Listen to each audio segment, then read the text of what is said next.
Kaulaber, mag-spray po tayo ng cocktail mix, pang-iwas padrat, saka pampataba ng dahon. Ano po minix ko? Panoorin niyo po sa bandang dulo. Maglalagay ako ng kung paano ko minix yan.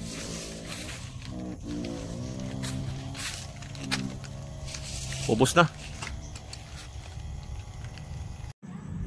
Guys, ito yung pulyar natin. Pulyar Megafol. Pwede kayong umorder sa Lazada. Maganda po ito.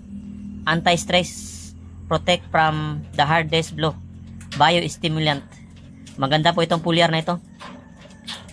Yan, ginagamit ko nito. 15 ml lang per knapsack. Maganda po ito sa dahon, guys. Shout out Janice Bawin, yung agent nito. Tapos haluan natin ng Redomil. Kukunti lang tayo nito para sa mga. So meron siyang metalaxyl, guys. Yun maganda sa phytophthora, yung mga padrat. Tapos mancozeb, yun po ang active ingredients niya. Redomil Gold, ito pang gamot ko po sa mga padrat. Tapos yung insecticide ko po is Deliver. 5 ml ako dito, guys.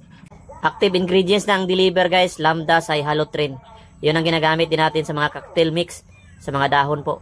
Lambda Cyhalothrin. Kahit anong brand, basta ganyan po. Pwede na yan sa dahon. Iba pa yung bunga, iba pa yung bunga. Pag haluin natin, tapos spray natin sa buong kakao. Pwede sa lahat ng edad ng kakao.